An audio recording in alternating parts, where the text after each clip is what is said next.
Hello and welcome to another episode of the Tao of Humaning, where we explore the physical, energetic, emotional, and spiritual aspects of what it means to be human together. I'm your host, Dr. Christine, and I'm so thrilled you've decided to join me for today's conversation. In today's episode, I want to talk about fertility and how it is such a whole person experience. A lot of times we think about fertility as embryos and hormones and timelines, and while those are all aspects, very real aspects of this journey for a couple, a lot of what I see in the clinic is around the big picture journey of the desire to become a parent, and then the frustration and disappointment of that, when or if and when that is not easy. And then going to, someone like myself and trying to conceive naturally for a period of time and working on regulating the cycle, and then potentially working with a reproductive endocrinologist and exploring assisted reproductive technologies, and then eventually getting to that point where you actually get to bring your baby and all of the culmination of all of that work, right? When you get to bring the baby home and you have your person, right? There's a really, really powerful time in a couple's life. And it's really interesting because there really isn't a lot of conversation around the emotional and even spiritual aspects of that fertility journey. And that's oftentimes where I think, people want to come and see me in the clinic for obviously the physiological support that acupuncture and Chinese medicine can bring to a woman's cycle. And also because I can hold that space of, I often tell my patients, I'm like, you can come in here however you are. Like, you can show up and be angry, and you can show up and not want to talk about it, and you can show up and be sad, and like whatever it is that you're feeling along this journey, come here then. And we can have some clearing, and we can have some clarity, and we can keep things moving forward towards that goal of bringing that baby home, right? So often we think about this journey as like, hormones, timelines, and that's kind of it, right? Like, does the embryo, like, there's so much focus on the data, and the human aspect is oftentimes just not talked about enough. So I want to chat about it with you guys. One of the things that I see more of the Western care providers, recognizing the benefit of having holistic care. A lot of times we're even welcomed. I'm in Southern California, so depending on where you're listening from, but where I live, a lot of reproductive endocrinologists will allow us to come in and meet our patients on the day of transfer. So when they get to that point where they have the embryo and it's ready to transfer, a lot of times we can go in and do an acupuncture visit before the session, before the transfer, and then again after the transfer. And then we continue care in our own office, but we continue care for the first trimester with that parent. So there's a lot of benefit recognized where I live, which is really absolutely miraculous. I know I've lived in other areas where that's not the case, and there's, more of a distance, and people have to look outside of their care providers for any kind of like a holistic support. So, if you are going through a fertility journey and you're wanting to have some additional holistic, whole person support, you could message me and I could help connect you. There are maybe resources in your area if you can find a practitioner of Chinese medicine who specializes in fertility and women's health. That could be really amazing. I was thinking about today's episode, and I recently got to attend actually 2 of my patients' embryo transfers, and it is such a gift. It is one of my favorite services to offer, and such an honor to be there and witness the culmination of all of this journey, right? And even still, like once you get to the transfer part, there's still so many milestones of, the 10-day wait, and then is the test even going to be positive? And if the test is positive, are the numbers looking really good, right, in those early weeks? And then is there a heartbeat? And that, all of the milestones, I describe it as, you're kind of peeling that onion, right? And having each time you reach a milestone, it's like the breath becomes a little bit deeper, and the kind of trust that there is going to be this baby at the end of this journey, right? One of the women that I got to attend her transfer recently has such an interesting story. And she first came to see me, gosh, it was probably 3.5 years ago. And she was having trouble getting embryos that were high enough quality to be able to freeze. And so she had heard about acupuncture being supportive for egg quality, which it is, and came to see me. We started working together, and she also presented with quite a bit of anxiety, and that had been something that had been part of her picture for a number of years. It wasn't only related with the fertility journey, but it was something that we could work on and support. So we worked on supporting that, and we worked on supporting her cycle and the egg quality. We worked on overall energy, a number of different things, angles we were supporting her with. And then she went and did the next retrieval and got good results. So they had one embryo, and they were ecstatic, so thrilled. So they were preparing for embryo transfer. And in the couple of weeks prior, she came back in the office, and she looked at me, and she had tears in her eyes, and she was like, "Dr. Christine, you're not going to believe this. I'm pregnant." And I was like, "Oh my gosh, what?" Like, that's the coolest. So she was pregnant. She got pregnant naturally before, like literally in the month before she was doing her embryo transfer. And so that was just kind of a cool story. And, now she has a healthy son, and he's fantastic.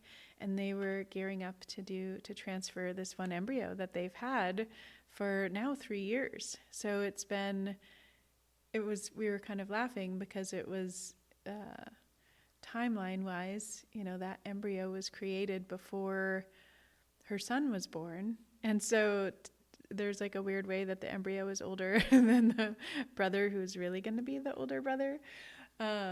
Just funny things about fertility journeys that like you don't think about. And anyway, they just had their embryo transfer, and I got to attend, and it was so beautiful. And she asked me to stay in the room for the treatment after the transfer, just to chit chat and like kind of debrief a little bit. And yeah, it was just really sweet. She was sharing a lot about her journey and the process of, going through fertility, and, how different she feels now than she did when she first started. And in that, we talked about, the connection between the heart in Chinese medicine and the uterus. So there's a channel that's called a Bao Mai, and it's a direct connection. And I'll talk about this a lot. Direct connection between the uterus and the heart. And so I talk with patients a lot about the importance of joy and the importance of doing things in your fertility journey, honestly, just in your life, that aside from fertility or whatnot, but doing things that open the heart also have that mirror relationship with the womb. And so if we're looking to be open and receptive in our wombs, especially focusing on the heart space being open and receptive is really actively supporting your reproductive health. And I think that's something that we don't talk about enough. So joy. Go do the things that make you feel joyful. That will help your fertility. And she was talking about, the transformation that happens in motherhood. and that first year postpartum, and what a wild journey that is. And so now, she's come this full arc, right, of like trying to conceive and then conceiving naturally, and then the first parts of motherhood, and then now back again to transfer this second baby. And just the amount of wisdom and understanding that comes through the transformation of motherhood.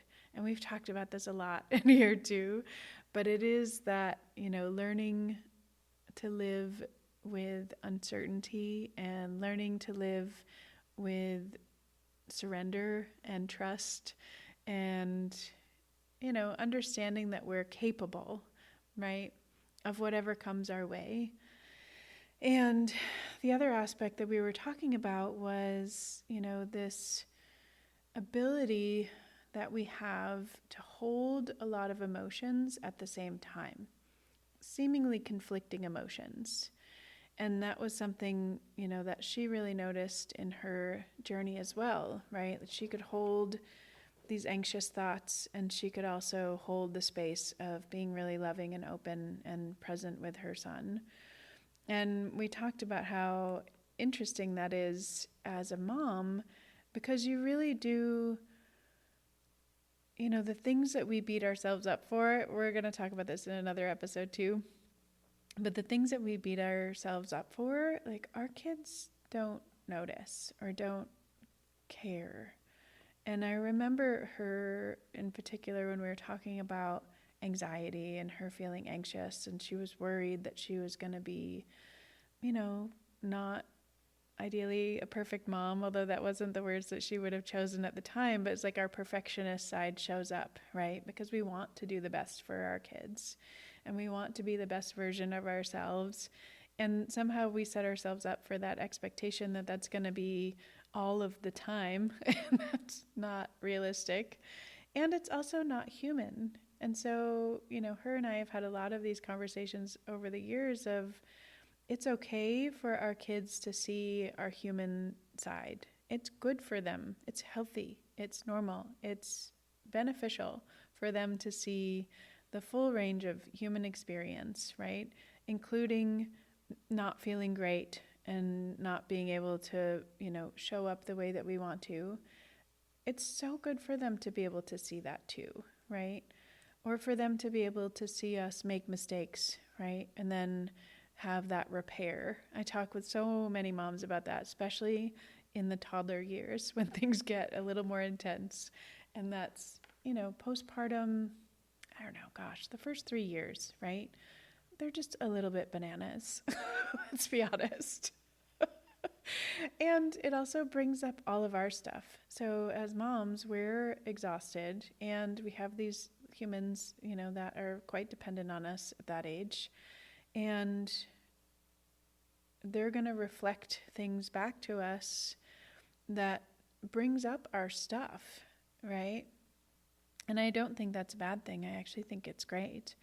And it's okay that it looks messy. And it's okay to make mistakes and have the repair and be perfectly imperfect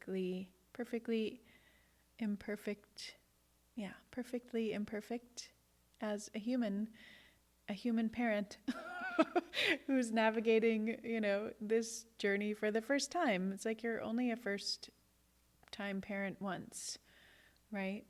And I think there's so much grace that I know I have experienced for my own parents, and just seeing like, oh wow, like they really were just humans trying to figure it out, right? Like they're here, maybe doing this for the first time in this context, right? Like we don't come with instruction manuals. And yeah, I think having that grace piece for ourselves is such a gift. And being able to verbalize that to our kids. So having, if there are moments when we feel like we responded in anger and we were, shouting or something and we didn't want to be that way, talk to them about it, right? Like they're also little humans and they're also experiencing things and relating for the first time with us, right? That's the thing with relating, is that the other people are not having the same inner dialogue and lineup of their energy as we do, right? We sort of expect them to, and then it's like, oh, wait. I love the five element lens for looking at relating with different people and relating with ourselves first. I'll probably have a class here soon about the different five element personalities and how we can utilize that as a tool to understand ourselves and to understand the people in our families. Is probably easiest first, because especially as parents, when we look at our kids, if you have more, especially if you have more than one kid, then it's like, oh, I really see like this kid is super fiery and this kid is super watery, and now it makes so much sense why they're completely different. And also, how do you support those two different elements, right, based on your element? I know, it's super fun. Anyway, thinking about, fertility and this whole person experience that it is really such a gift to give yourself. If you're on a fertility journey and you're trying to conceive, finding support that views the whole person can make an incredible difference in your experience through that journey. Because a lot of times, a Western medical office, they are busy and they are, doing all of the things that they know to do, right?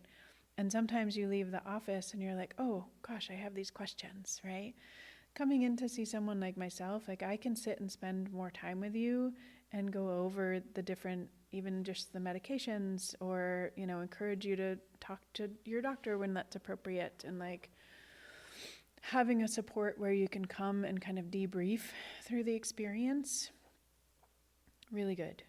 Also, a lot of families differ wildly in terms of the support that they bring in outside of themselves. So I know couples who have gone through a fertility journey and not told a soul. Like I literally was the only person that the wife would talk to about her journey, aside from her doctor and her husband. And that's great. I mean, sometimes you need that in case, it takes a long time and you don't want to have that, as well-meaning as people can be checking in and stuff. Sometimes you don't necessarily want to talk about it. Sometimes there are heartaches and disappointments and things along the way that you don't want to have to talk about every single time. You just need that kind of, that barrier to be able to hold your space and kind of get through it. I know other couples who really love telling everyone in their community, so that if things do not go as planned and they have hurdles along the way, they have that support system ready to kind of catch them and support them through it. Honestly, I've seen couples go through multiple rounds of IVF and choose a different support structure each time. And I think also knowing that that's very normal and okay. Like you don't have to choose the same thing every time. It's normal to have different needs, right? It's the same with pregnancies. When you get there, sometimes in a pregnancy, when you're, for example, postpartum, sometimes you don't want many visitors and you want to just be in a little cocoon and have your whatever it is that you need and not have the distraction or input from outside. Other times, people are like day of birth, right? Like there's lots of people there and it's a whole community adventure. All of those are great. It's really, again, about knowing yourselves and what's going to work best for you and your partner, and then expressing that to your community, right? And even if you change your mind midway, I've supported patients who, at first they told a bunch of people, and then they had sharing regret, and they were like, oh my God, what did I do? And then they had to go back to those people, or they didn't have to, they chose to go back to those people and say, hey, I got kind of freaked out after I told everyone, And now I'm feeling a lot of pressure about how my body responds to the medications or whatever it is. And I'd really love if you just follow my lead and I'll communicate to you updates when I'm ready. Perfectly reasonable, right? Like as humans, sometimes we get excited about things and we're like, yeah. And then when the reality of whatever it is comes about, we're like, wait, no, I changed my mind. It's okay. You can change your mind in this because it is this whole person experience and we are humans and these journeys are going to bring up things that are surprising, most likely. And if the fertility journey doesn't bring up things that are surprising, most likely birth and new momness will. So somewhere in that trajectory, there's a lot of room for humanness and there's a lot of room for, learning to surrender and learning to have, safety in the chaos, I think is what comes to mind. Learning to feel like you trust yourself, you trust the process, you trust your partner, and letting things unfold a bit without so much need to control. And I think that's the other piece that I was thinking about with fertility, at least for today. Another topic I could chat about for a long time. But another piece about fertility is looking at, whether, what's the right amount of things that you want to be doing. Because what I've seen over the years in supporting women in a fertility journey is that some women really relax when they feel more in control. And that by that I mean really more rigid in their nutrition, rigid in their supports, more, not rigid, structured. Maybe let's use structured because it's more like having the routine and being able to ultimately feel like we've checked all the boxes so that when we go in to, trying to conceive like a retrieval or transfer or even trying to conceive naturally when it's ovulation time, having done all of those things and checked all of those boxes, that can allow us to feel more relaxed and open and fertile, right? Receptive. Again, it actually opens the heart. For other women, having that much structure and rigidity is really stressful. And what that does energetically is it constricts and it contracts. And it makes them feel a bit more like they're beating themselves up because they're not able to meet that checklist easily. Is that making sense? So I always talk to my patients about that. Like, what is it that's going to feel most supportive for you? And understanding that that may change also. And having those regular check-ins is so valuable. And being able to have support, whether it's, you might listen to this podcast and you might share these things with your partner, and that's enough, that's a good support for you. And you can kind of talk through these different aspects of it. For other people, you might want to add in a holistic provider, right? And if so, you can find one in your area. DM me. I'm happy to help people find practitioners. I really love connecting people with other people. So if I can help you, if you're in Orange County, California, and you want to come see me, I would love that. All of the information to get in touch with me is in the show notes below. And you can always leave me a message, comment. I see everything. If you have questions about how Chinese medicine views fertility and cycle health, go ahead and message me because it gives me great ideas to chat about on here as well. So thank you for listening today, and I look forward to seeing you next time.